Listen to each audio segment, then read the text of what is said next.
Halo sahabatku. Selamat datang kembali di channel Cerita Momo. Apa kabar kalian hari ini? Semoga selalu sehat dan bahagia ya.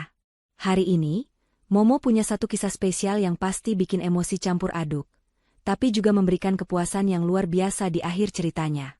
Kisah tentang kesabaran seorang istri bernama Dwita yang membalas pengkhianatan suaminya dengan cara yang sangat elegan. Tapi sebelum kita masuk ke ceritanya, yuk kita absen dulu. Momo pengen tahu siapa saja yang sedang menonton saat ini. Jangan lupa untuk tekan tombol like, subscribe, dan nyalakan loncengnya. Lalu, ramaikan kolom komentar di bawah ya. Tuliskan nama kalian, asal kota, dan ketik kata hadir. Sudah siap melihat bagaimana Dwita membalikkan keadaan dalam waktu 30 menit? Yuk, kita mulai ceritanya. Jam dinding di kamar itu baru saja menunjukkan pukul 2 pagi. Suasana begitu hening, seolah udara pun takut untuk bergerak.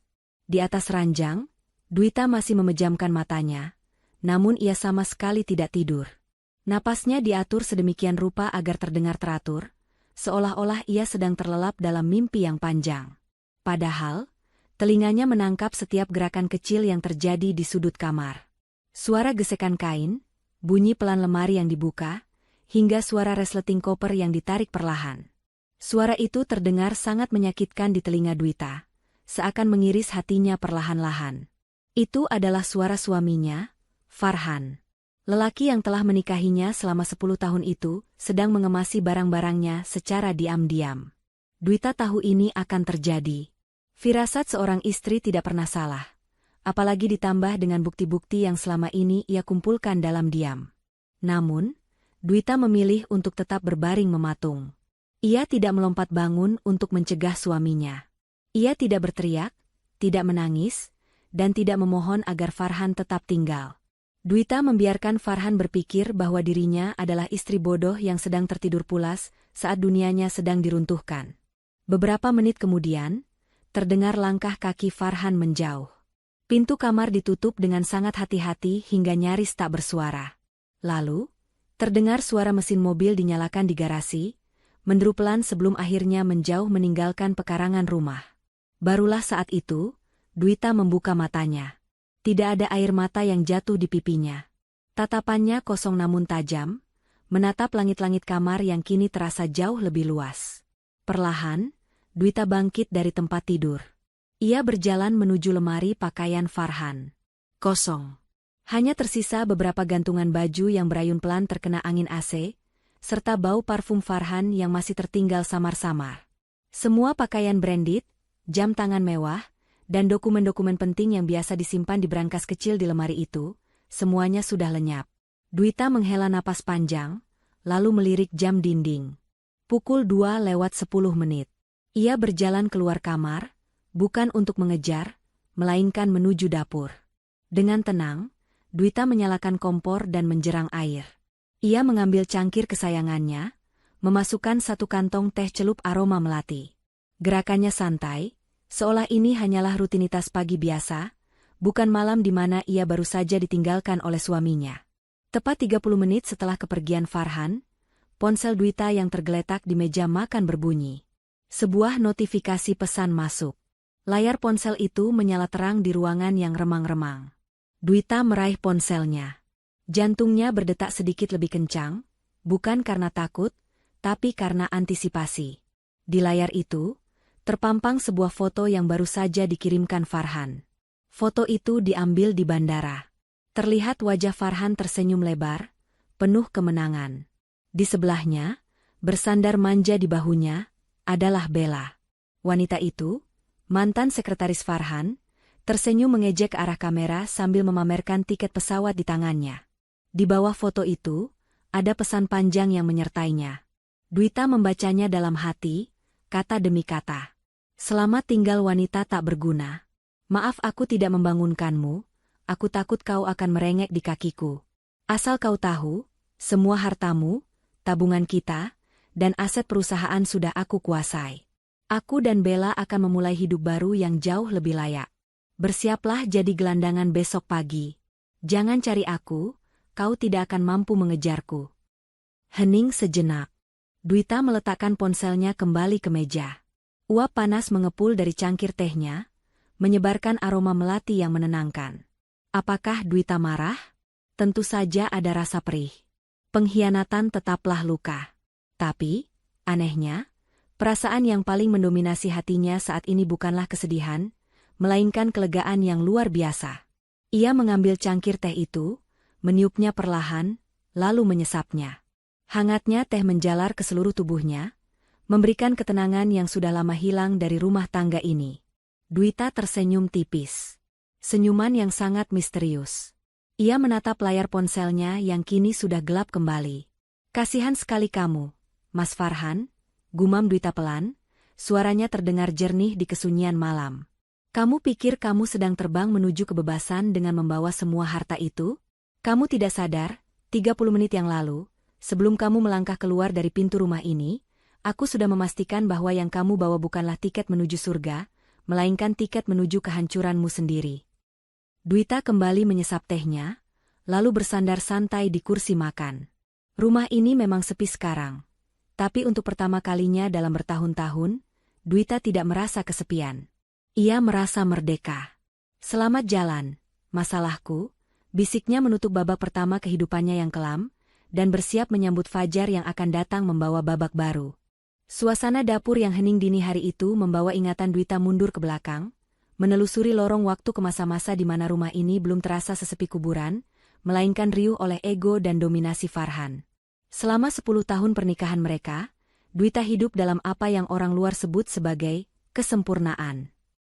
Suami tampan, karir mapan, rumah mewah, dan istri yang tidak perlu bekerja.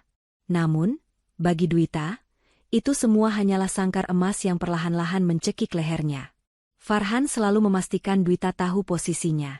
Di mata Farhan, Dwita hanyalah aksesoris rumah tangga. Seorang ibu rumah tangga yang tugasnya hanya memastikan kemeja kerjanya licin dan makan malam tersaji hangat. Tidak lebih. Farhan seringkali pulang dengan membawa aura intimidasi yang membuat seisi rumah menahan napas.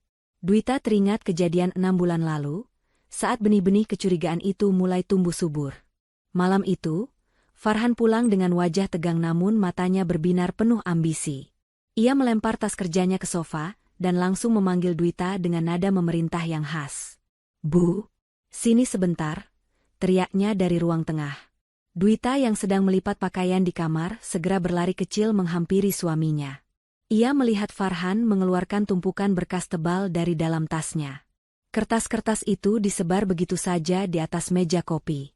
"Ada apa, ya?" tanya Dwita lembut, mencoba menjaga suasana hatinya agar tidak terpancing emosi suaminya yang fluktuatif. "Tanda tangan ini." "Sekarang," perintah Farhan pendek sambil menyodorkan sebuah pena mahal ke arah Dwita.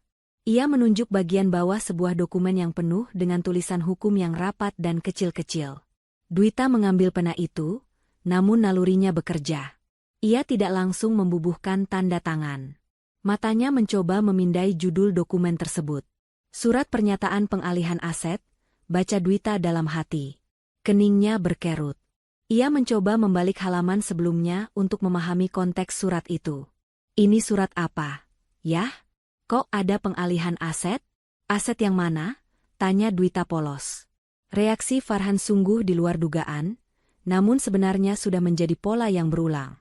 Ia mendengus kasar, lalu merebut kertas itu dari tangan Dwita dengan kasar, membalik halamannya kembali ke halaman tanda tangan, dan menggebrak meja pelan. "Kamu itu banyak tanya.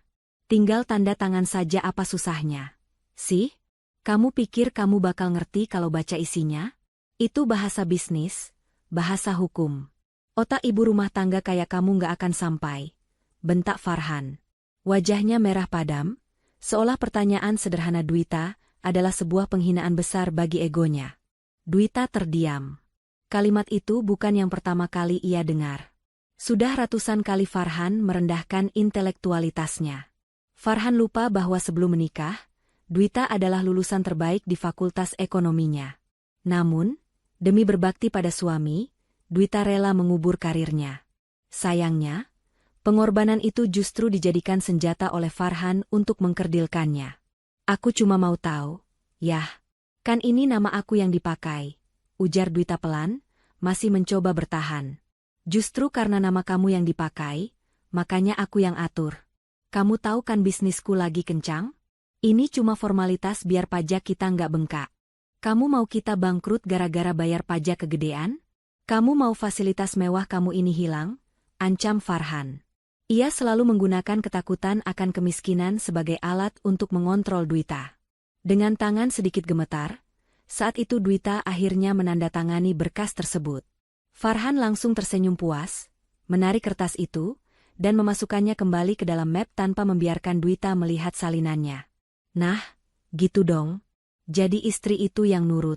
Biar suami yang mikir keras cari uang, kamu tinggal nikmati hasilnya. Jangan sok pintar, ucap Farhan sambil menepuk pipi Dwita pelan, sebuah gestur yang terlihat sayang namun terasa merendahkan. Kejadian seperti itu terjadi berulang kali. Berkas demi berkas. Mulai dari pembukaan rekening baru yang buku tabungan dan kartu ATM-nya langsung dipegang Farhan, hingga surat kuasa pendirian perusahaan cangkang yang Dwita bahkan tidak tahu kantornya di mana. Farhan selalu menggunakan nama Dwita sebagai tameng.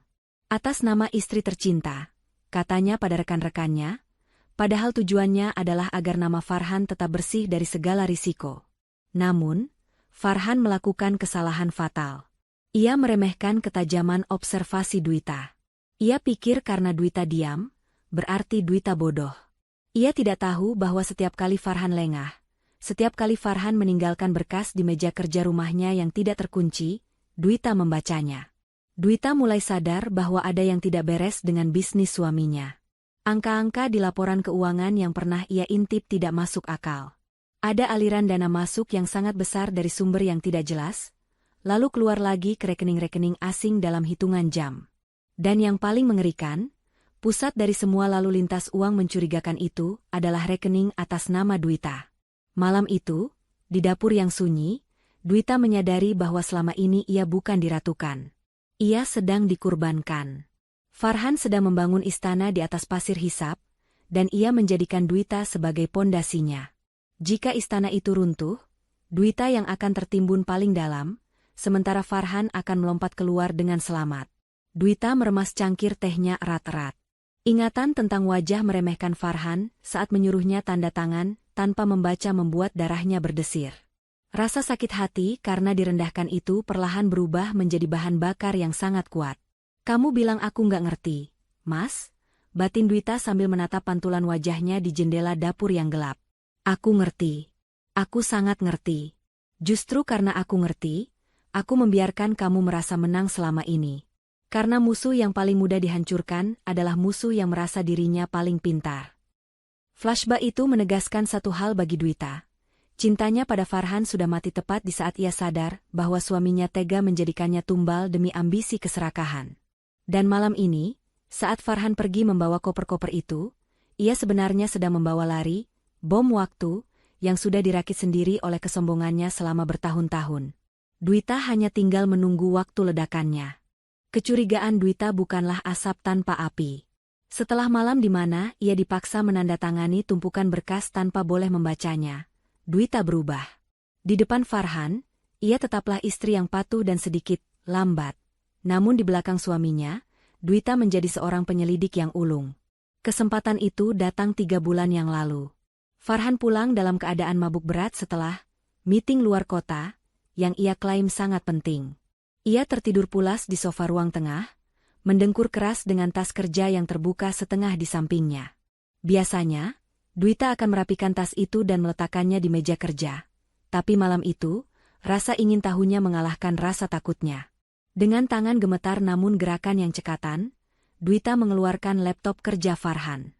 Ia tahu kata sandinya. Bukan karena Farhan memberitahunya, tapi karena Farhan adalah orang yang narsis. Kata sandinya adalah kombinasi tanggal lahirnya sendiri dan plat nomor mobil sport kesayangannya. Layar menyala. Dwita tidak membuang waktu. Ia tidak mencari folder foto atau pesan pribadi terlebih dahulu.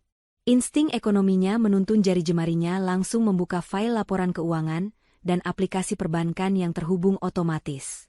Matanya membelalak saat melihat deretan angka di layar. Ada aliran dana masuk yang jumlahnya fantastis, miliaran rupiah setiap bulannya.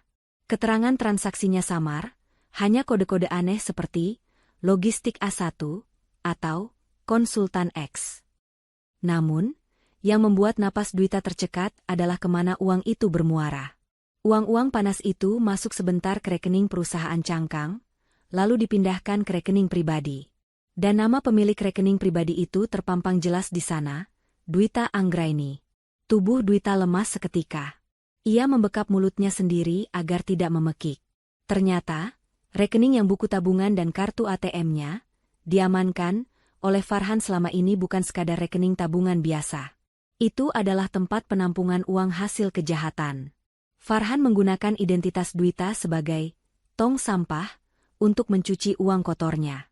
Jika polisi atau KPK melacak aliran dana ini, jejaknya akan berhenti di Dwita. Farhan bersih. Di atas kertas, Farhan hanyalah suami yang tidak tahu apa-apa tentang bisnis sampingan istrinya. Dwita menyadari skenario mengerikan ini. Farhan telah merancang agar jika suatu hari bisnis ilegalnya terbongkar, Dwitalah yang akan membusuk di penjara. Bajingan, desis Dwita pelan. Air matanya menetes. Bukan karena sedih, tapi karena kemarahan yang meluap. Belum cukup dengan kejutan itu, Dwita membuka aplikasi pesan instan di laptop tersebut. Ada satu nama kontak yang disematkan paling atas, partner B. Dwita mengklik obrolan itu. Foto profilnya adalah Bella, sekretaris Farhan yang usianya jauh lebih muda, dengan senyum menggoda. Isi percakapan mereka lebih menjijikkan daripada sekadar perselingkuhan fisik. Mas, si ibu rumah tangga itu udah tanda tangan berkas transferan yang baru belum? Klien udah nanyain. Nih, uangnya harus segera dicuci sebelum audit akhir tahun, tulis Bella dalam pesan tertanggal 2 hari lalu. Balasan Farhan membuat darah Dwita mendidih. Aman, sayang. Tadi malam sudah dia tanda tangani. Dia nggak baca sama sekali, bodoh banget kan? Dia pikir itu cuma surat asuransi. Tenang aja, kalau ada apa-apa, dia yang kena. Kita tinggal cabut ke Singapura bawa hasilnya. Dwita membaca pesan itu berulang-ulang. Kata, bodoh, dan, dia yang kena, terngiang-ngiang di kepalanya seperti sirine tanda bahaya. Ternyata Bella bukan hanya gundik. Dia adalah otak yang membantu Farhan dalam operasi pencucian uang ini. Mereka berdua bersekongkol, tertawa di atas kepolosan Dwita, merencanakan masa depan mewah di atas kehancuran hidup Dwita. Mereka bahkan sudah merencanakan pelarian. Dwita menemukan folder tersembunyi berisi scan paspor dan visa atas nama Farhan dan Bella, serta brosur apartemen mewah di luar negeri. Tanggal rencananya tidak pasti, tapi indikasinya jelas.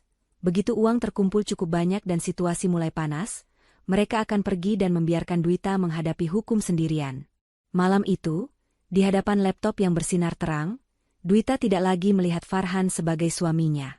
Pria yang mendengkur di sofa itu adalah monster. Monster yang tega mengorbankan ibu dari anak-anaknya, jika mereka punya, demi uang dan wanita lain. Dwita buru-buru menyalin beberapa dokumen penting ke dalam flash disk kecil yang ia temukan di laci. Ia memotret percakapan chat itu dengan ponselnya sendiri sebagai bukti.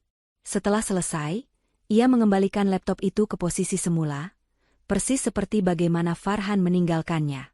Saat kembali ke kamar tidur, Dwita menatap langit-langit kamar dengan pandangan nanar. Ia sadar ia sedang berada di ujung tanduk. Pilihannya hanya dua. Dia menunggu waktu sampai polisi mengetuk pintu rumahnya dan menyeretnya ke sel tahanan, atau melawan. Tapi melawan Farhan tidak bisa dengan emosi.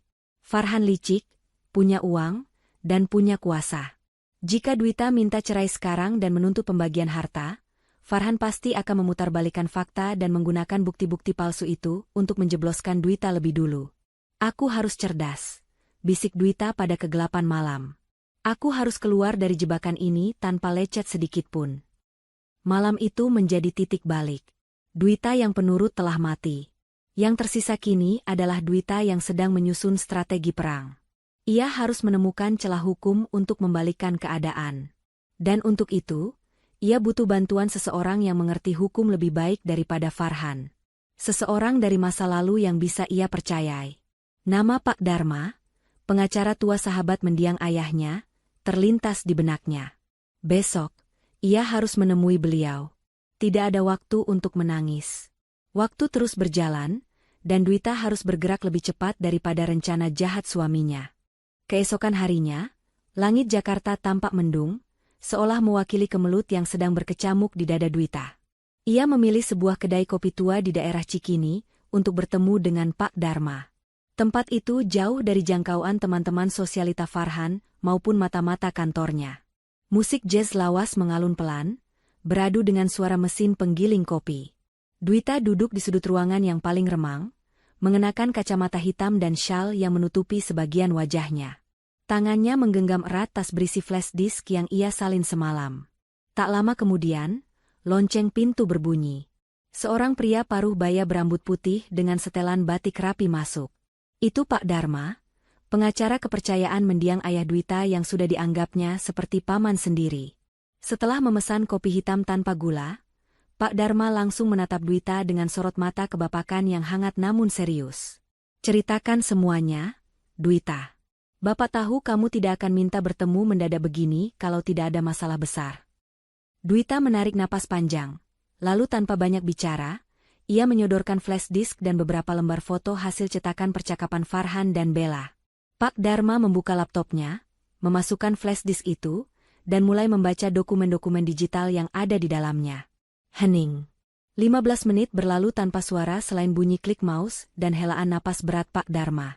Kening pengacara tua itu berkerut semakin dalam setiap kali ia membuka file baru. Akhirnya, Pak Dharma melepas kacamatanya dan memijat pangkal hidungnya. Ia menatap Dwita dengan pandangan prihatin yang mendalam. "Dwita," suaranya rendah dan berat. "Kamu sadar seberapa bahaya posisi kamu sekarang?" Dwita mengangguk lemah. "Mereka pakai namaku untuk pencucian uang, kan, Pak?" "Lebih buruk dari itu," koreksi Pak Dharma. "Farhan membangun struktur keuangan yang sangat jahat. Semua aset yang terlihat, rumah, mobil, deposito, semuanya dibeli atas namamu tapi menggunakan dana dari sumber ilegal.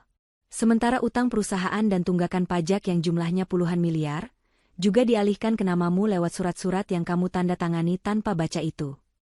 Jantung Dwita serasa berhenti berdetak. Ia tahu situasinya buruk, tapi ia tidak menyangka seburuk itu. Artinya, kalau besok pagi polisi atau petugas pajak datang. Lanjut Pak Dharma, jarinya mengetuk meja, "Farhan akan bersih. Dia bisa bilang dia cuma suami yang dinafkahi istri. Kamu yang akan dianggap sebagai pelaku utama penggelapan pajak dan pencucian uang. Ancamannya bukan cuma denda, Dwita. Penjara di atas 10 tahun. Air mata Dwita mulai menggenang, tapi ia menahannya. "Apa yang harus aku lakukan, Pak? Apa aku lapor polisi sekarang?" Pak Dharma menggeleng tegas. "Jangan. Kalau kamu lapor sekarang, kamu tetap akan terseret karena bukti tanda tanganmu ada di mana-mana. Hukum melihat bukti tertulis, Dwita. Dan di atas kertas, kamu menyetujuinya. Lalu aku harus bagaimana?" Pasrah menunggu ditangkap, suara Dwita mulai meninggi karena panik. Pak Dharma mencondongkan tubuhnya ke depan, menatap mata Dwita tajam. "Ada satu jalan keluar. Tapi ini berisiko dan butuh keberanian luar biasa. Kamu harus rela kehilangan segalanya." "Maksud Bapak?" "Kita harus membalikkan skema Farhan. Dia serakah, itu kelemahannya," jelas Pak Dharma. "Dia ingin menguasai semua harta ini untuk dibawa lari bersama selingkuhannya. Kan? Berikan padanya." Dwita tertegun. "Berikan? Maksudnya aku serahkan semua aset itu ke dia?" "Benar. Kita buat seolah-olah kamu menyerah. Kamu minta dia mengambil alih semua aset, rumah, rekening, saham, dengan alasan kamu tidak sanggup mengelolanya atau kamu mau fokus program hamil, alasan apa saja yang masuk akal bagi egonya. Tapi..." Pak Dharma tersenyum tipis, senyum yang penuh strategi. "Di dalam akta pengalihan itu, kita akan masukkan klausa, peralihan tanggung jawab mutlak." Dwita mulai mengerti arah pembicaraan ini. Begitu dia tanda tangan, sambung Pak Dharma, maka detik itu juga, segala hak dan kewajiban berpindah ke dia. Termasuk sumber dana ilegalnya, termasuk tunggakan pajaknya, termasuk risiko hukumnya. Kamu akan kehilangan rumah mewahmu, mobilmu, uangmu. Kamu akan keluar dari pernikahan ini dengan tangan kosong. Nol besar. Tapi kamu akan bersih. Kamu akan bebas. Pak Dharma menyandarkan punggungnya kembali ke kursi. Pertanyaannya, Dwita, apakah kamu siap hidup miskin demi kebebasanmu? Atau kamu mau mempertahankan harta itu tapi hidup dalam ketakutan dikejar hukum? Dwita terdiam lama. Ia menatap jalanan Cikini yang basah diguyur hujan. Ia membayangkan hidup tanpa kemewahan yang selama ini membalutnya. Tidak ada lagi tas branded, tidak ada lagi driver pribadi, mungkin ia harus tinggal di rumah kontrakan sempit. Lalu, bayangan wajah Farhan yang meremehkannya muncul kembali. Bayangan senyum licik Bella. Jika Dwita mempertahankan harta, ia mungkin kaya, tapi ia tetap menjadi korban manipulasi mereka. Tapi jika ia melepaskan, ia memegang kendali. Farhan mencintai uang di atas segalanya. Jika Dwita memberikan umpan berupa penguasaan harta penuh, Farhan pasti akan menyambarnya tanpa berpikir panjang, tanpa memeriksa detail klausul hukumnya. Keserakahan akan membutakan ketelitiannya. Dwita menoleh kembali ke Pak Dharma. Tatapannya kini jernih dan tajam. Tidak ada lagi keraguan. Siapkan berkasnya, Pak, ucap Dwita tegas. Aku tidak butuh uang kotor itu. Biar Farhan yang memakan bangkai yang dia simpan sendiri. Aku mau hidup tenang. Pak Dharma tersenyum lega dan bangga. Keputusan yang cerdas. Kita akan buat jebakan yang sangat manis. Kita beri nama dokumennya, Surat Kuasa Penuh Pengelolaan Aset Keluarga. Farhan pasti akan merasa menang besar saat menandatanganinya. Tapi Pak, sela Dwita, teringat sesuatu. Ada satu aset yang tidak boleh dia ambil. Rumah kecil peninggalan ibu di pinggir kota. Itu satu-satunya yang bersih, kan? Itu warisan sebelum aku menikah. Betul. Itu harta bawaan. Kita akan kecualikan itu secara halus. Farhan pasti tidak akan melirik rumah tua itu kalau dia sudah mendapatkan apartemen dan deposito miliaran, jawab Pak Dharma. Hari itu, di kedai kopi tua, sebuah strategi perlawanan disusun. Dwita tidak menggunakan pedang atau pistol untuk melawan suaminya. Ia menggunakan senjata yang jauh lebih mematikan, keserakahan musuhnya sendiri. Saat Dwita keluar dari kedai kopi, hujan sudah reda. Udara terasa lebih segar. Ia tahu perang baru saja dimulai, tapi untuk pertama kalinya, ia merasa yakin akan menang. Ia akan pulang ke rumah, kembali memasang topeng istri yang bodoh dan penurut, sambil menyodorkan kunci kehancuran ke tangan suaminya dengan senyuman manis. Sepulangnya dari pertemuan dengan Pak Dharma, Dwita tidak langsung beristirahat. Ia tahu bahwa rencana ini membutuhkan akting sekelas Piala Citra. Ia harus membunuh karakter Dwita yang cerdas dan kritis, lalu menghidupkan kembali sosok Dwita yang lemah, bergantung, dan tidak tahu apa-apa tentang dunia bisnis. Sosok yang selama ini Farhan yakini sebagai identitas asli istrinya. Dwita mengganti pakaiannya dengan daster rumahan yang sederhana, menghapus sedikit riasan wajahnya agar terlihat pucat dan lelah, lalu mengacak-acak rambutnya sedikit. Di meja ruang tamu, ia sengaja menumpuk berbagai amplop surat tagihan kartu kredit, brosur bank, dan beberapa dokumen pajak tahunan yang sengaja ia keluarkan dari laci. Ia menciptakan kekacauan visual yang sengaja dirancang untuk memancing emosi Farhan. Tepat pukul 7 malam, suara mobil Farhan terdengar memasuki carport. Begitu pintu depan terbuka, Farhan masuk dengan wajah masam. Sepertinya ada masalah di kantor, atau mungkin ia baru saja bertengkar dengan Bella. Namun, begitu melihat meja ruang tamu yang berantakan dengan kertas-kertas, wajah masamnya berubah menjadi ekspresi jijik dan kesal. Astaga, Bu, ini rumah apa kapal pecah? Bentak Farhan sambil menendang pelan kaki meja. Aku pulang capek cari uang, malah disambut sampah kertas begini. Kamu seharian ngapain aja sih? Bersin kertas beginian aja nggak becus. Biasanya, hati Dwita akan mencelos mendengar bentakan itu. Tapi kali ini, hatinya sedingin es.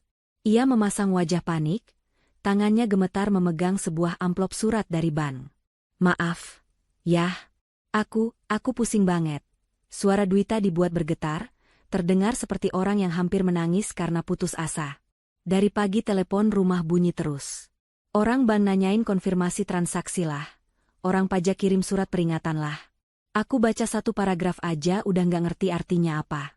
Kepalaku mau pecah rasanya. Dwita menjatuhkan tubuhnya ke sofa, memijat pelipisnya dengan dramatis. Aku takut salah jawab.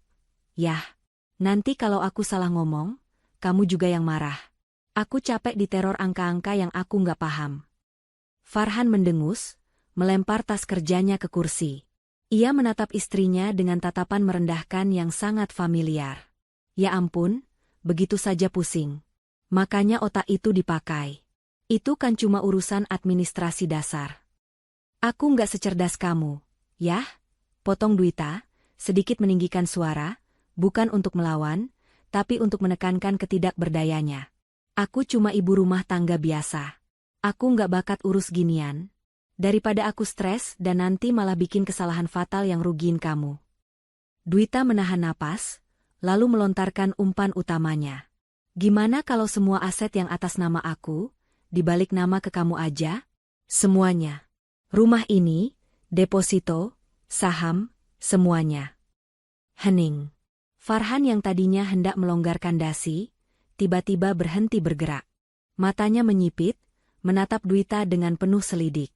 Namun, di balik tatapan curiga itu, Dwita bisa melihat kilatan ketertarikan yang sangat kuat. Keserakahan mulai bekerja. Maksud kamu apa? Tanya Farhan pelan, nadanya berubah sedikit lebih lunak namun waspada. Ya dipindahkan ke nama kamu, rengek Dwita lagi. Biar orang bank dan orang pajak itu hubungin kamu langsung. Kamu kan pintar, kamu ngerti hukum, kamu ngerti bisnis. Kalau asetnya atas nama kamu bebas mau atur gimana aja tanpa perlu nunggu tanda tangan aku, tanpa perlu jelasin ke aku yang lemot ini. Aku percaya 100% sama kamu, yah. Dwita menatap mata suaminya dengan tatapan memuja yang dibuat-buat. Aku cuma mau hidup tenang ngurus rumah, masak buat kamu, tanpa dikejar-kejar surat dinas yang bikin migrain. Sudut bibir Farhan berkedut menahan senyum. Ini adalah mimpi yang menjadi kenyataan baginya. Selama ini, ia memang ingin menguasai semuanya secara legal, tapi terhalang prosedur hukum karena aset itu dibeli atas nama Dwita. Jika Dwita sendiri yang memintanya, ini seperti durian runtuh. Tidak perlu ada paksaan, tidak perlu ada sengketa gonogini di masa depan. Farhan berdeham, mencoba menyembunyikan antusiasmenya. Ia duduk di sebelah Dwita, merangkul bahu istrinya, sesuatu yang sudah berbulan-bulan tidak ia lakukan. Sebenarnya itu ide bagus, Bu. Bukan karena aku mau menguasai, lo ya. Tapi memang demi keamanan keluarga kita. Kalau kamu yang pegang, risiko ditipu orang itu besar sekali karena kamu, ya. Kamu terlalu polos. Iya, yah. Aku sadar diri kok, sahut Dwita cepat. Tapi proses balik nama itu ribet. Butuh notaris, butuh waktu, pancing Farhan, pura-pura jual mahal. Nah, kebetulan banget. Sela Dwita dengan nada polos yang mematikan. Tadi siang Pak Dharma mampir sebentar ngasih surat soal makam ayah. Terus aku curhat soal pusingnya aku ngurus aset ini. Beliau bilang, beliau bisa bantu buatin draft surat kuasanya sekalian. Katanya sih namanya, surat pelimpahan pengelolaan penuh. Biar praktis, katanya. Farhan terdiam sejenak. Nama Pak Dharma adalah jaminan mutu. Pengacara senior itu dikenal lurus. Jadi Farhan tidak akan curiga kalau dokumen itu berisi jebakan. Farhan berpikir Pak Dharma hanya menuruti kemauan kliennya yang bodoh. Oh, Pak Dharma sudah buatkan draftnya? Tanya Farhan, matanya berbinar. Belum jadi sih, katanya besok atau lusa baru dikirim. Tapi intinya aku setuju tanda tangan apa aja, asal beban ini pindah ke kamu, yah. Tolong ya, pinta Dwita memelas. Farhan tertawa kecil, lalu mengecup kening Dwita. Kecupan Yudas. Ya sudah kalau kamu memaksa. Sebagai suami yang baik, aku akan ambil alih beban kamu. Kamu tenang saja di rumah. Biar aku yang urus semua kerajaan bisnis kita. Makasih ya. Yah, kamu memang suami terbaik, ucap Dwita sambil memeluk pinggang Farhan. Ia membenamkan wajahnya di dada bidang suaminya itu, menyembunyikan senyum dingin yang perlahan terukir di bibirnya. Umpan telah dimakan. Bulat-bulat. Malam itu, Farhan tidur dengan nyenyak. Mungkin memimpikan hidup barunya bersama Bella dengan harta yang melimpah ruah tanpa gangguan istrinya. Sementara Dwita, ia terjaga di sebelahnya, menatap punggung suaminya dengan perasaan hampa namun puas. Ia tahu, Begitu Farhan menandatangani dokumen yang sedang disiapkan Pak Dharma nanti, Farhan bukan hanya mengambil alih aset, tapi juga mengambil alih tiket menuju kehancuran finansial dan hukum. Sandiwara si penurut ini telah berhasil membuka gerbang neraka bagi suaminya sendiri, dan Farhan melangkah masuk ke sana dengan sukarela, bahkan dengan perasaan bangga. Nikmatilah kemenangan semumu malam ini, Mas, batin Dwita. Karena besok, realita akan mulai menggigitmu.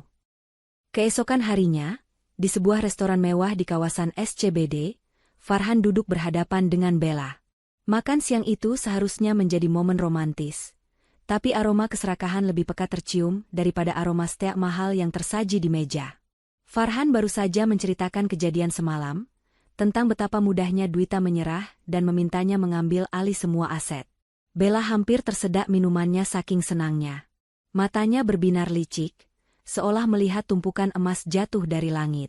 Serius, Mas? Si ibu rumah tangga itu minta sendiri? Tanya Bella memastikan, tangannya meremas lengan Farhan antusias. Dia nggak curiga sama sekali? Nggak nanya kenapa harus dialihkan semua? Farhan tertawa meremehkan sambil memotong daging di piringnya. Sama sekali nggak. Bel, kamu tahu sendiri kan dia seperti apa? Dia itu penakut. Diteror sedikit sama surat pajak saja sudah gemetar. Dia bilang dia pusing dan mau hidup tenang. Dia pikir dengan kasih semua ke aku, dia lepas dari masalah. Padahal, dia baru saja kasih kunci berangkasnya ke kita secara sukarela. Bella tersenyum lebar, tapi kemudian raut wajahnya berubah serius. Insting predatornya bekerja. Mas, kalau gitu kamu harus gerak cepat. Jangan kasih dia waktu buat mikir ulang. Namanya perempuan, moodnya bisa berubah-ubah. Kalau tiba-tiba ada temannya yang ngomporin atau dia sadar, bisa batal semua rencana kita. Bella mendekatkan wajahnya, berbisik dengan nada mendesak. Lagi pula, aku dengar desas-desus dari orang dalam bank, tim audit pusat mulai curiga sama aliran dana di rekening itu. Kita harus segera amankan asetnya, pindahkan ke nama kamu, lalu cairkan atau pindahkan ke offshore sebelum mereka bekukan rekening atas nama Dwita. Kalau masih atas nama dia, prosesnya bakal ribet karena kita butuh tanda tangan dia terus. Ucapan Bella masuk akal bagi Farhan. Ia memang merasa perlu segera memegang kendali penuh. Dengan aset di tangannya, ia bisa menjual properti atau memindahkan dana tanpa perlu lagi memalsukan tanda tangan Dwita atau membujuk istrinya itu. Tenang saja, sayang. Draft surat dari Pak Dharma harusnya sampai sore ini. Begitu sampai, langsung aku tanda tangani, dan Dwita juga tanda tangan. Besoknya, dunia jadi milik kita, ujar Farhan penuh percaya diri. Sore harinya, sebuah paket dokumen tiba di rumah. Pengirimnya tertulis jelas, Kantor Hukum Dharma Onrekan. Dwita menerima paket itu dari kurir dengan tangan tenang, lalu meletakkannya di meja kerja Farhan. Ia tidak membukanya. Ia tahu persis apa isinya karena ia yang mendiktekan poin-poin jebakan itu kepada Pak Dharma. Saat Farhan pulang, ia langsung menyambar amplop coklat itu dengan tidak sabar. Di ruang kerjanya, dengan pintu sedikit terbuka, Farhan mengeluarkan bundel dokumen tebal tersebut. Dwita mengintip dari kejauhan, berpura-pura sedang menyiram tanaman di teras dalam, padahal telinganya dipasang tajam-tajam. Farhan duduk di kursi kebesarannya, menyalakan lampu meja, dan mulai membaca.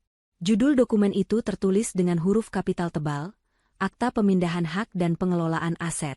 Mata Farhan langsung melompat ke bagian lampiran, bagian yang paling ia sukai. Di sana tertera daftar kekayaan yang selama ini diatasnamakan Dwita.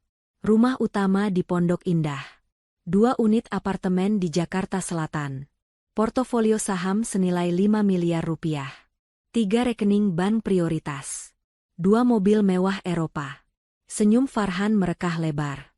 Ia merasa seperti raja yang baru saja menaklukkan wilayah baru. Ia begitu terbuai dengan daftar, harta, itu hingga ia melupakan prinsip dasar hukum, membaca pasal-pasal kecil. Jika saja Farhan tidak dibutakan oleh keserakahan, ia akan membaca pasal 3 yang terletak di halaman tengah. Pasal itu berbunyi, pihak kedua, Farhan, dengan ini setuju untuk menerima pengalihan seluruh aset tersebut di atas, beserta seluruh kewajiban yang melekat padanya, termasuk namun tidak terbatas pada utang piutang, tunggakan pajak yang belum terbayar, sengketa hukum yang sedang berjalan, serta tanggung jawab pidana maupun perdata atas sumber dana perolehan aset tersebut. Pihak pertama, Dwita, dibebaskan sepenuhnya dari segala tuntutan hukum di kemudian hari terhitung sejak akta ini ditandatangani. Itu adalah kalimat kematian bagi Farhan. Kalimat yang memindahkan bom waktu dari saku Dwita ke saku Farhan. Tapi Farhan tidak membacanya. Ia hanya memindai cepat, scanning, mencari kolom tanda tangan. Baginya, ini hanyalah formalitas administrasi. Ia terlalu meremehkan Dwita.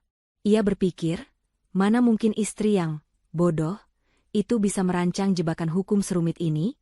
Di kepalanya, dokumen ini murni buatan Pak Dharma yang hanya mengikuti instruksi polos Dwita. Bu, sini, panggil Farhan lantang. Dwita masuk ruang kerja dengan langkah pelan, wajahnya dipasang datar dan sedikit cemas. Sudah sampai, ya? Gimana? Ribet nggak isinya? Ah, standar kok. Biasa bahasa hukum.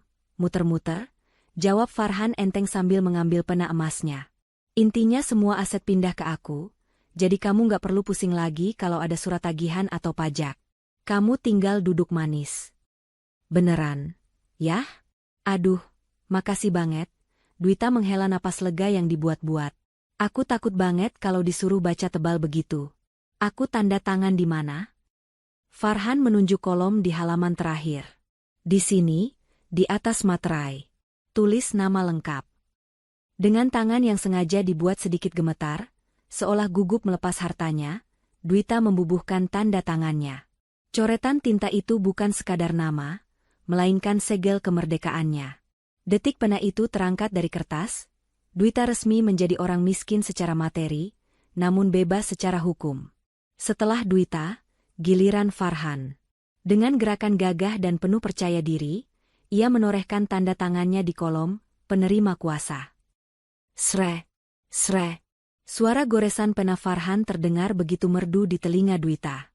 Itu adalah suara pintu penjara yang sedang menutup perlahan di belakang punggung suaminya. Selesai, seru Farhan puas sambil menutup map itu. Besok aku minta orang kantor kirim balik ke notaris Pak Dharma biar langsung diproses legalisasinya. Kamu tenang saja sekarang, Bu. Tidur yang nyenyak. Iya, yah. Perasaanku lega sekali sekarang. Jawab Dwita tulus. Sangat tulus. Farhan tidak tahu bahwa di luar sana, tim investigasi perpajakan dan satuan pengawas transaksi keuangan sedang membidik aset-aset tersebut. Selama ini mereka ragu bertindak karena aset itu atas nama seorang ibu rumah tangga yang tidak punya catatan kriminal, membuat mereka berpikir mungkin ini hanya kesalahan administrasi. Tapi, begitu aset ini berpindah tangan ke Farhan, seorang pengusaha dengan rekam jejak abu-abu yang sudah lama mereka pantau, maka puzzle-nya menjadi lengkap. Farhan baru saja mengonfirmasi bahwa dialah pemain utamanya. Malam itu, Bella menelepon. Gimana, Mas? Beres? Beres total, sayang. Tanda tangan sudah basah. Harta karun itu resmi milikku, milik kita. Bisik Farhan di balkon, tidak menyadari Dwita berdiri di balik tirai kamar dengan senyum dingin. Umpan telah dimakan habis, kail sudah menancap di kerongkongan, dan Dwita tinggal menunggu waktu yang tepat untuk menarik joran pancingnya. 30 menit sebelum keberangkatan Farhan nanti akan menjadi momen paling krusial. Waktu di layar ponsel Dwita menunjukkan pukul 1.30 dini hari. Malam itu hening, namun di dalam kamar utama, ketegangan terasa begitu padat hingga menyesakkan dada. Di kamar mandi dalam, terdengar suara gemericik air shower. Farhan sedang mandi. Itu adalah ritual terakhirnya sebelum meninggalkan rumah ini selamanya. Ia ingin pergi dalam keadaan segar untuk menemui wanita impiannya, meninggalkan istri, bodohnya yang sedang tertidur pulas di balik selimut tebal. Namun, Dwita tidak tidur. Begitu suara air terdengar stabil, mata Dwita terbuka. Napasnya teratur, tapi otaknya bekerja secepat kilat. Ini adalah momen krusial. 30 menit terakhir yang akan menentukan segalanya. Dengan gerakan seringan kucing, Dwita menyibakkan selimut dan turun dari ranjang. Kakinya yang telanjang mendarat di lantai marmer yang dingin, namun ia tidak merasakan dingin itu. Adrenalin menghangatkan seluruh tubuhnya. Ia berjalan menuju walk-in closet, Tempat koper hitam merek Tumi milik Farhan sudah terbuka menganga, siap untuk ditutup. Di dalam koper itu, Farhan sudah menata rapi pakaian-pakaian terbaiknya. Jas-jas mahal, kemeja sutra, dan sepatu kulit yang mengkilap. Namun, ada satu hal yang belum masuk ke sana. Hal paling penting yang menjadi tiket kehancuran Farhan. Dwita berjingkat menuju meja kerja kecil di sudut kamar. Di sana, tergeletak map tebal berwarna coklat tua. Itu adalah dokumen akta pemindahan hak dan pengelolaan aset yang sudah ditandatangani Farhan kemarin sore, lengkap dengan materai dan legalisir notaris yang dikerjakan kilat oleh tim Pak Dharma. Dokumen itu bukan sekadar kertas. Itu adalah bukti hukum bahwa Farhan kini adalah pemilik tunggal dari segala kekayaan dan segala kejahatan yang melekat pada aset tersebut. Tangan Dwita terulur, mengambil map itu. Jantungnya berdegup kencang saat ia menyusupkan map tebal itu ke dalam kantong dokumen di bagian dalam tutup koper Farhan. "Kau ingin hartanya, kan, Mas? Bawalah," bisik Dwita nyaris tak terdengar. "Bawa serta bukti bahwa kaulah pemilik sah dari semua uang haram itu." Tapi Dwita belum selesai. Ia membuka laci rahasia di bagian bawah lemari, tempat Farhan biasa menyembunyikan buku hitam, sebuah buku catatan kecil berisi kode-kode transaksi manual yang tidak pernah dimasukkan ke sistem komputer. Buku ini adalah kunci manual dari segala operasi pencucian uang Farhan. Dulu, Farhan pernah berpesan dengan nada mengancam, "Bu, kalau suatu saat ada penggerbekan atau bahaya, hal pertama yang harus kamu lakukan adalah bakar buku ini sampai jadi abu. Mengerti?" Malam ini, Dwita tidak membakarnya. Justru sebaliknya. Ia menyelipkan buku kecil itu di sela-sela tumpukan kemeja yang sudah dilipat rapi di dalam koper. Dwita tahu kebiasaan Farhan. Suaminya itu tidak akan mengecek ulang lipatan bajunya, karena ia terlalu percaya diri. Farhan akan mengira buku itu aman di tempat persembunyiannya, padahal buku itu kini sedang bersiap ikut terbang bersamanya melintasi pemeriksaan bandara internasional. Jika Farhan tertangkap membawa dokumen pengalihan aset dan buku catatan transaksi ilegal itu secara bersamaan, tidak ada pengacara di dunia ini yang bisa menyelamatkannya. Itu adalah paket komplit bunuh diri. Klek. Suara gagang pintu kamar mandi bergerak. Dwita tersentak. Waktunya habis. Dengan langkah 1000 namun tetap senyap, ia melompat kembali ke atas tempat tidur, menarik selimut hingga sebatas leher, dan memejamkan mata. Ia mengatur napasnya agar terdengar lambat dan dalam, meniru irama orang yang sedang bermimpi. Pintu kamar mandi terbuka. Uap hangat dan aroma sabun maskulin menyeruak keluar. Farhan melangkah keluar dengan handuk melilit di pinggang. Ia bersenandung kecil, senandung orang yang merasa menang. Dwita mengintip sedikit dari balik bulu matanya. Ia melihat Farhan berjalan menuju koper. Pria itu mengambil jam tangan Rolexnya dari meja rias, memakaikannya di pergelangan tangan, lalu berdiri di depan koper yang terbuka. Jantung Dwita seakan berhenti berdetak. Apakah dia akan memeriksa isinya? Farhan menatap koper itu sejenak. Tangannya meraba saku dokumen di bagian tutup koper. Ia merasakan ketebalan map yang tadi dimasukkan Dwita. Senyum licik terukir di wajah Farhan. "Bagus," gumam Farhan pelan, bicara pada dirinya sendiri. "Semua sertifikat dan surat kuasa sudah aman. Dasar istri bodoh, dia tidur nyenyak sekali padahal hartanya sedang dibawa pergi." Farhan tidak membuka map itu. Ia juga tidak membongkar tumpukan baju di mana buku hitam terselip.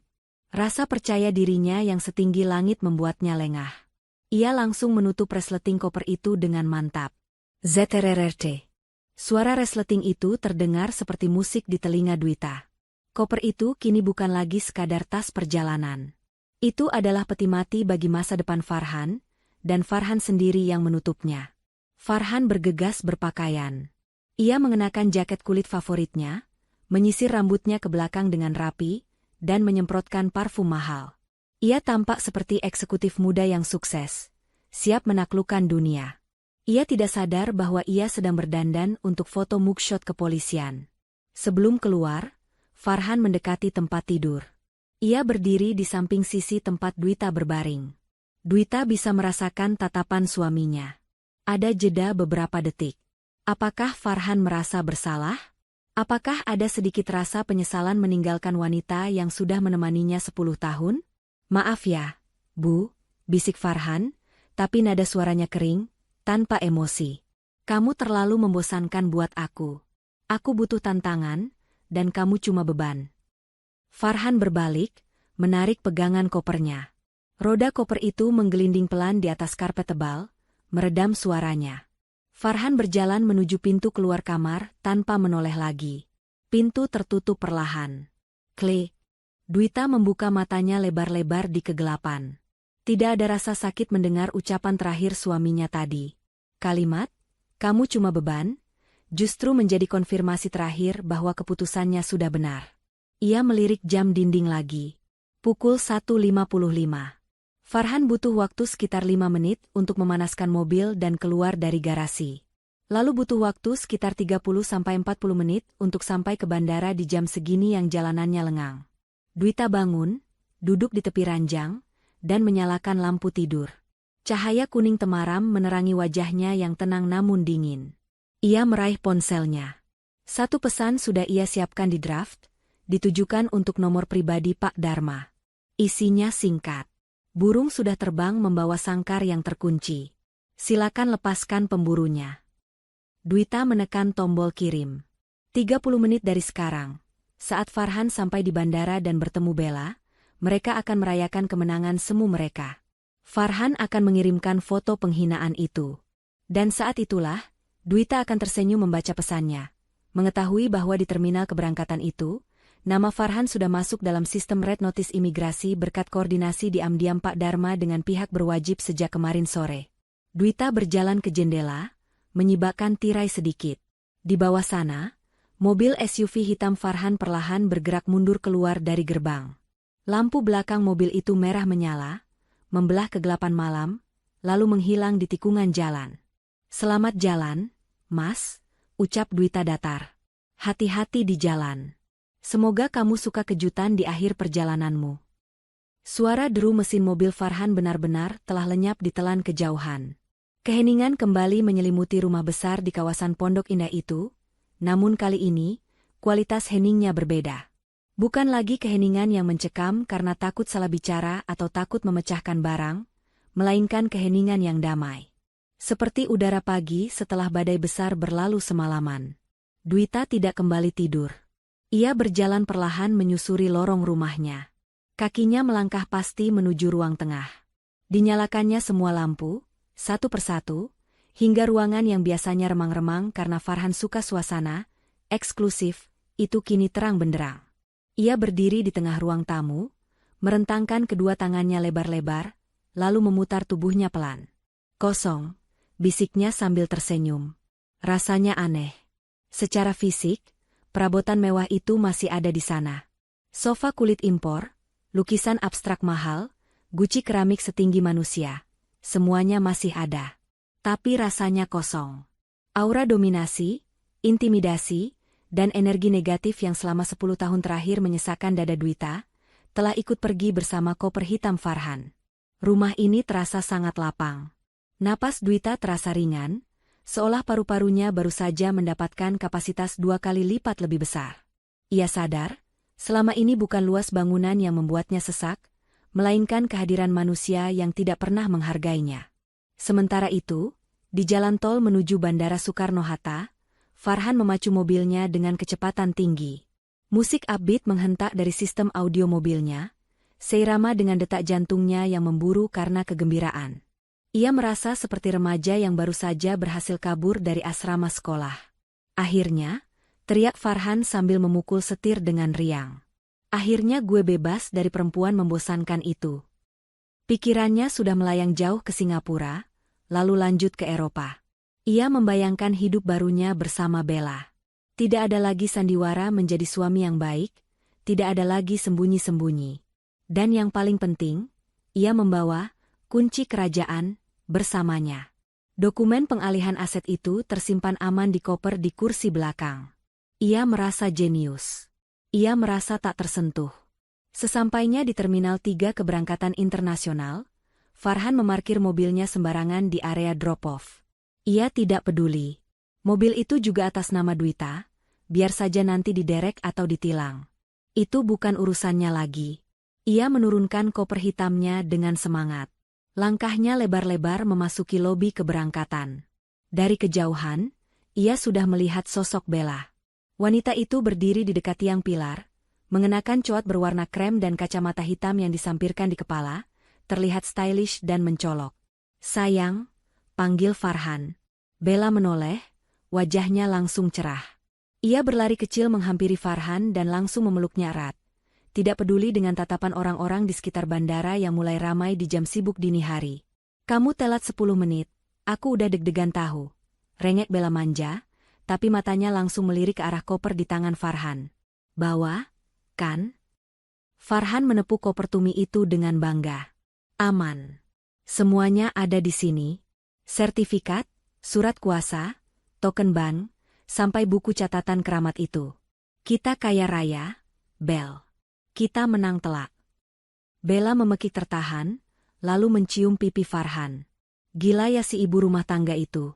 Bener-bener nggak sadar dia udah miskin mendadak malam ini. Dia pasti masih tidur, ngiler di bantal, kekeh Farhan. Dia nggak akan sadar sampai besok pagi pas dia mau belanja sayur dan kartunya ditolak. Mereka berdua tertawa jahat, menertawakan nasib Dwita yang dalam bayangan mereka sedang meringkuk menyedihkan di rumah. Mas, ide jahat tiba-tiba melintas di kepala Bella. Ia mengeluarkan ponselnya. "Mumpung kita belum masuk imigrasi, gimana kalau kita kasih salam perpisahan? Biar dia syok pas bangun tidur nanti." Mata Farhan berbinar. Ide itu terdengar sangat memuaskan egonya. Ia ingin meremukan harga diri Dwita untuk terakhir kalinya. Ia ingin Dwita tahu bahwa Farhanlah yang memegang kendali, bahwa Dwita hanyalah sampah yang sudah tidak berguna. Ide bagus. "Sini." Farhan merangkul pinggang Bella erat-erat.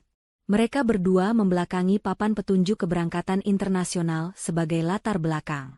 Cekrek. Sebuah swafoto tercipta. Wajah Farhan menyeringai lebar, penuh arogansi.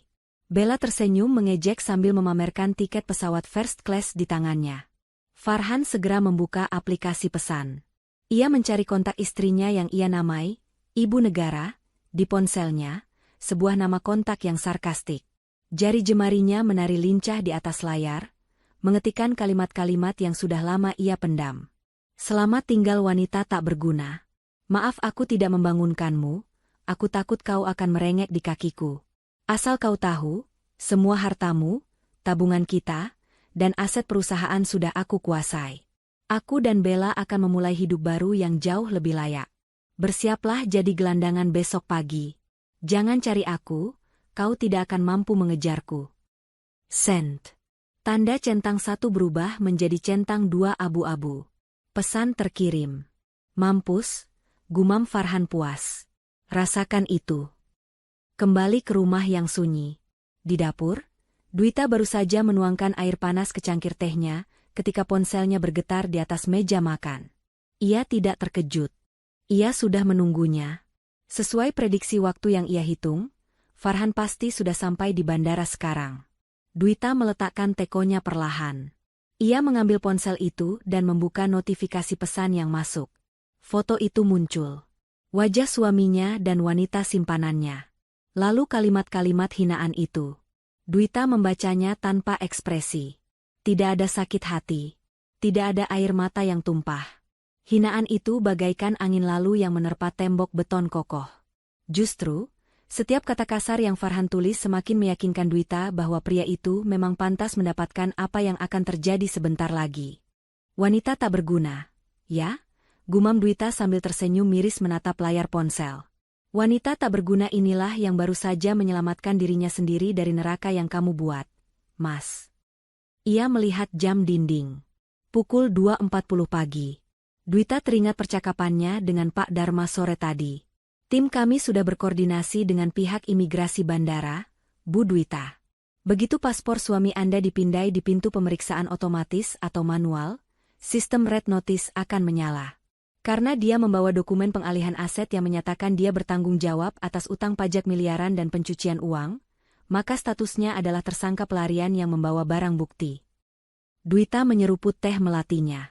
Ia membayangkan adegan selanjutnya yang tidak bisa ia lihat langsung, tapi bisa ia rasakan kepuasannya. Farhan dan Bella yang sedang tertawa-tawa menuju gerbang imigrasi, menyerahkan paspor mereka dengan percaya diri, tanpa tahu bahwa petugas di balik kaca tebal itu sedang menatap layar monitor yang berkedip merah. Kepergian Farhan yang ditunggu-tunggu ini bukan hanya sekadar perpisahan suami istri. Ini adalah pembuangan racun.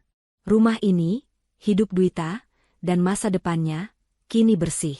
Selamat menikmati liburanmu, Mas, bisik Dwita pada keheningan malam. Semoga kopermu cukup kuat menampung semua karmamu. Dwita meletakkan ponselnya kembali. Ia tidak berniat membalas pesan itu sekarang. Belum saatnya. Ia akan membiarkan Farhan menikmati 5 menit terakhir dalam hidupnya sebagai orang bebas, sebelum tangan hukum mencengkeram bahunya dan menyeretnya kembali ke realitas yang pahit. Dwita bangkit dari kursi, mematikan lampu dapur, dan berjalan menuju kamar tidur tamu. Ia tidak akan tidur di kamar utama lagi. Kamar itu bau pengkhianatan. Besok, ia akan menyuruh orang membakar kasur di kamar utama itu. Malam ini, ia akan tidur di kamar tamu yang sempit namun bersih, dengan mimpi indah tentang kebebasan yang sejati. Seminggu telah berlalu sejak malam itu. Malam di mana sebuah pesan singkat dan foto angkuh menghancurkan sisa-sisa kesabaran seorang istri, sekaligus menjadi awal dari kehancuran si pengirimnya. Pagi ini, sinar matahari menerobos masuk melalui celah ventilasi rumah mungil di pinggiran kota. Bukan rumah mewah di Pondok Indah dengan marmer dingin dan lampu kristal gantung, melainkan rumah sederhana peninggalan almarhumah Ibu Dwita. Dindingnya hanya dicat kapur putih biasa, lantainya keramik tua, dan tidak ada air kondisioner yang mendinginkan ruangan. Hanya ada kipas angin yang berputar pelan di sudut ruang tamu. Dwita duduk di kursi rotan tua di teras, memangku semangkuk bubur ayam yang dibelinya di ujung gang. Ia makan dengan lahap. Aneh rasanya, bubur seharga Rp10.000 ini terasa jauh lebih nikmat dibandingkan steak impor yang biasa ia makan dengan hati tertekan di rumah mewahnya dulu. Di meja kecil di hadapannya, sebuah televisi tabung lama menyiarkan berita pagi. Dwita sengaja menyalakannya, menanti segmen berita kriminal yang belakangan ini sedang hangat dibicarakan. Benar saja, wajah itu muncul di layar. Wajah Farhan. Namun, bukan wajah tampanan necis seperti di foto bandara seminggu lalu. Wajah di layar televisi itu tampak kusut. Matanya cekung dengan lingkaran hitam yang pekat, dan rambutnya berantakan. Ia mengenakan rompi oranye bertuliskan, tahanan. Kedua tangannya diborgol erat. Narator berita membacakan laporannya dengan suara lantang. Tersangka Farhan, pengusaha muda yang diduga mendalangi sindikat pencucian uang dan penggelapan pajak senilai Rp50 miliar, resmi ditahan Kejaksaan Agung setelah tertangkap tangan di Bandara Soekarno-Hatta minggu lalu. Penangkapan ini terbilang unik, karena tersangka justru membawa sendiri seluruh barang bukti kejahatannya di dalam koper pribadinya. Dwita tersenyum tipis, lalu menyuapkan sendok bubur terakhir ke mulutnya. Rencana itu bekerja lebih sempurna dari dugaannya. Dwita ingat betul cerita Pak Dharma yang menghubunginya sehari setelah penangkapan. Saat itu, Farhan dan Bella sedang tertawa-tawa menuju gerbang imigrasi otomatis. Begitu Farhan menempelkan paspornya di mesin pemindai, lampu indikator berubah merah dan sirine kecil berbunyi. Dalam hitungan detik, petugas keamanan bandara dan tim penyidik yang sudah bersiap langsung mengepungnya. Farhan sempat mengamuk. Dengan arogansinya, ia berteriak, "Kalian tahu siapa saya? Saya pengusaha sukses. Saya bisa tuntut kalian semua."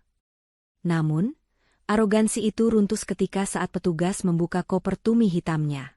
Di sana, terselip rapi di antara kemeja mahalnya, buku hitam catatan transaksi ilegal dan, yang paling fatal, akta pemindahan hak dan pengelolaan aset yang baru saja ia tanda tangani.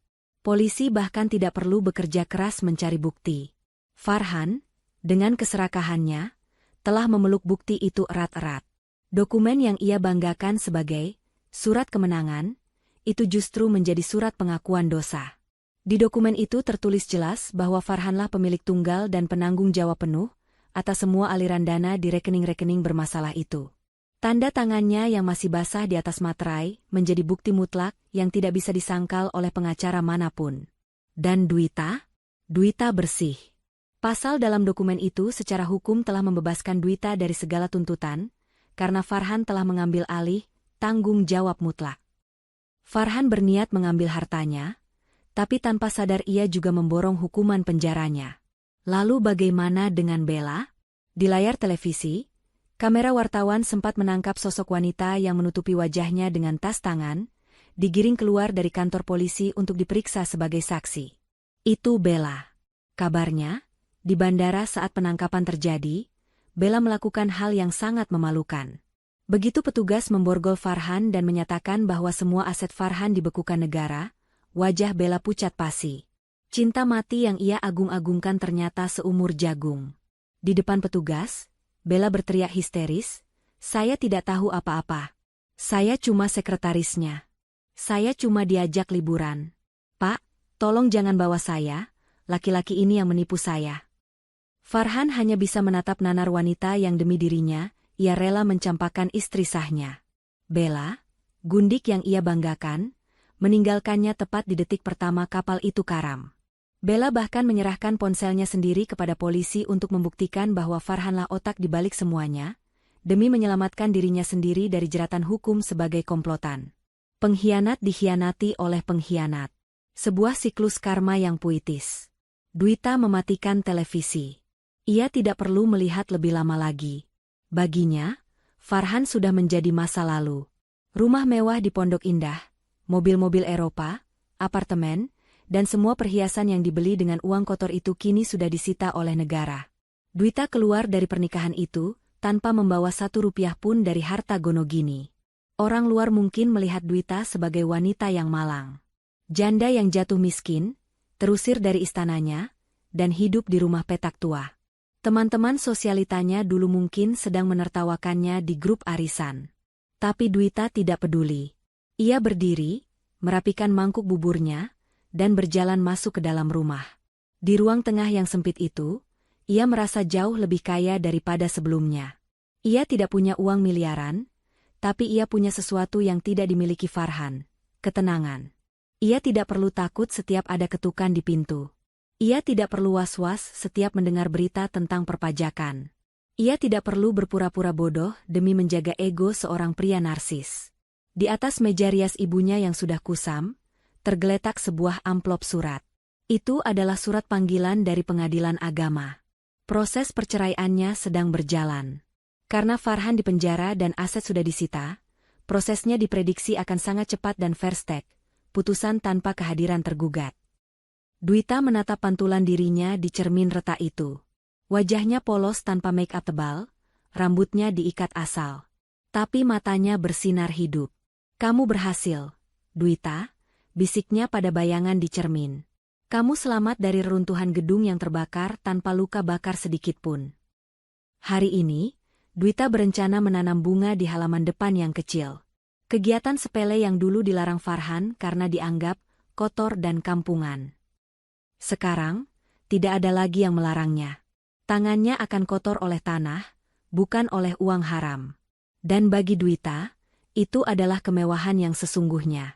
Ponselnya berdering lagi. Sebuah nomor tidak dikenal. Dwita mengangkatnya. "Halo, Bu Dwita?" Suara berat seorang pria terdengar dari seberang. "Ini dari kejaksaan. Ada permintaan dari tahanan atas nama Farhan. Dia memohon agar ibu mau menjenguknya. Katanya dia ingin minta maaf dan meminta ibu membawakan baju ganti, karena tidak ada satupun keluarganya yang mau datang." Dwita terdiam sejenak. Angin pagi berhembus lembut menyapu wajahnya. Ia membayangkan Farhan yang memelas di balik jeruji besi, sendirian, ditinggalkan Bella, dijauhi teman-teman bisnisnya, dan kini mengemis pada istri yang pernah ia sebut tak berguna. Senyum Dwita mengembang. Bukan senyum dendam, tapi senyum penutup buku. "Maaf, Pak," jawab Dwita dengan nada sopan namun tegas. "Sampaikan pada beliau, istri yang tidak berguna ini sedang sibuk menikmati hidup barunya. Dan soal baju ganti, bukankah koper yang dia bawa sudah penuh dengan baju-baju mahal? Suruh dia pakai itu saja sampai lapuk." Dwita memutus sambungan telepon. Ia meletakkan ponselnya, mengambil skop kecil, dan melangkah keluar menuju halaman. Matahari semakin tinggi, menyinari kehidupan barunya yang sederhana namun merdeka. 6 bulan telah berlalu. Waktu yang cukup lama untuk mengubah nasib seseorang berputar 180 derajat. Di balik tembok tinggi Lembaga Pemasyarakatan Cipinang, Farhan duduk termenung di sudut sel yang lembab. Tubuhnya yang dulu tegap dan terawat kini kurus kering. Kulitnya kusam, tidak ada lagi aroma parfum mahal yang biasa menguar dari tubuhnya. Yang tersisa hanyalah bau apek dan penyesalan yang terlambat. Setiap malam, Farhan dihantui oleh satu memori, wajah Dwita saat menandatangani dokumen pengalihan aset itu. Dulu, ia melihat wajah itu sebagai wajah kepolosan yang bodoh. Kini, ia menyadari bahwa itu adalah wajah seorang grandmaster catur yang sedang membiarkan lawannya memakan umpan pion, hanya untuk melakukan skakmat di langkah berikutnya. Farhan menggenggam jeruji besi yang dingin. Ia telah kehilangan segalanya. Hartanya disita negara untuk menutupi kerugian pajak. Perusahaannya bangkrut. Bella, wanita yang ia banggakan, sudah menikah lagi dengan duda kaya lain 2 bulan setelah Farhan divonis penjara. Tidak ada yang tersisa. Wanita tak berguna, yang ia hina itu ternyata adalah satu-satunya orang yang pernah tulus padanya, dan ia sendiri yang membuangnya. Sementara itu, di teras rumah mungil peninggalan ibunya, Dwita sedang sibuk menata toples-toples kue kering. Aroma harum mentega dan vanila memenuhi udara pagi. Sejak lepas dari Farhan, Dwita kembali menekuni hobi lamanya yang dulu dilarang suaminya, membuat kue. Siapa sangka, usaha kecil-kecilan, dapur ibu, yang ia rintis dari dapur sederhana ini justru berkembang pesat. Pesanan mengalir deras dari tetangga dan teman-teman lama yang kembali merangkulnya. Uang yang ia dapatkan memang tidak miliaran seperti uang panas Farhan, tapi setiap rupiahnya terasa berkah. Ia bisa membelanjakannya dengan tenang tanpa takut dicurigai KPK atau petugas pajak. Sebuah mobil sedan tua berhenti di depan pagar. Pak Dharma turun dengan senyum kebapakan yang khas, membawa sebuah map berwarna hijau. Dwita menyeka tangannya yang bertepung kecelemek, lalu menyambut pengacara tua itu dengan hangat. Silakan duduk, Pak. Mau kopi atau teh? Tidak usah repot-repot, Nak Dwita. Bapak cuma sebentar, tolak Pak Dharma halus sambil duduk di kursi rotan. Ia meletakkan map hijau itu di meja. Bapak bawa kabar baik. Surat keputusan pengadilan sudah keluar. Karena pihak tergugat, Farhan, sedang menjalani masa hukuman dan tidak mengajukan banding, prosesnya jadi lebih cepat. Tangan Dwita terulur menyentuh map itu. Di dalamnya ada akta cerai. Sebuah kertas yang secara hukum memutus tali yang mengikatnya pada masa lalu yang kelam. Rumah di Pondok Indah bagaimana, Pak? Tanya Dwita sekadar basa-basi. Sudah masuk daftar lelang negara minggu depan. Isinya juga sudah dikosongkan. Semuanya habis untuk bayar denda dan ganti rugi negara, jelas Pak Dharma. Ia menatap Dwita lekat-lekat. Kamu tidak menyesal, Dwita? Kalau kamu mau, kita bisa saja menuntut sedikit bagian. Dwita menggeleng cepat, memotong ucapan Pak Dharma sambil tersenyum tulus. Tidak, Pak. Sedikit pun saya tidak mau. Biarkan semua itu habis. Itu uang yang tidak punya nyawa. Saya tidak mau hidup saya yang baru ini terciprat kotoran dari masa lalu. Pak Dharma mengangguk bangga. Kamu wanita hebat, Dwita. Ayahmu pasti bangga di sana. Setelah Pak Dharma pamit, Dwita duduk sendirian di teras. Ia membuka map hijau itu, membaca lembar demi lembar keputusan hakim. Tertulis jelas di sana, perkawinan putus karena perceraian. Dwita menutup map itu dan menarik napas panjang. Udara pagi ini terasa begitu segar, seolah-olah partikel oksigennya mengandung harapan. Ia melihat ke arah jalanan depan rumah. Tidak ada mobil mewah, tidak ada satpam penjaga, tidak ada kemewahan. Tapi di dadanya, ada rasa lapang yang luar biasa luasnya. Ia mengambil ponselnya. Masih ada satu hal terakhir yang harus ia lakukan untuk menutup buku ini dengan sempurna.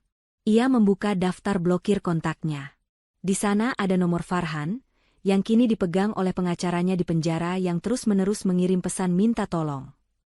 Dwita menekan tombol delete kontak. Hapus, gumamnya pelan. Dengan satu ketukan jari, nama Farhan hilang selamanya dari ponselnya, seiring dengan hilangnya rasa sakit di hatinya. Dwita tidak membenci Farhan. Membenci berarti masih peduli.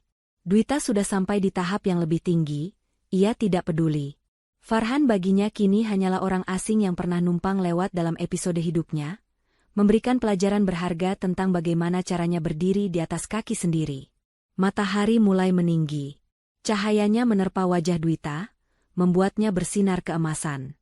Ia bangkit dari kursi, merapikan celemeknya, dan bersiap kembali ke dapur. Ada adonan kue yang harus dipanggang, ada pelanggan yang harus dilayani, dan ada hidup baru yang harus dijalani dengan penuh sukacita. Ia pernah disebut wanita tak berguna, dan diancam akan jadi gelandangan. Tapi hari ini, wanita itu berdiri tegak sebagai ratu di istana kecilnya sendiri, kaya raya dengan kedamaian, dan bergelimang kebahagiaan yang nyata. Dwita tersenyum, lalu menutup pintu depan rumahnya perlahan. Cerita tentang kesedihan itu sudah selesai. Pesan moral cerita. Kemenangan terbaik bukanlah saat kita berhasil menghancurkan orang yang menyakiti kita, melainkan saat kita berhasil melepaskan diri dari mereka dan hidup bahagia tanpa menoleh ke belakang. Harta yang paling berharga bukanlah tumpukan uang atau aset mewah, melainkan ketenangan hati dan kebebasan dari rasa takut.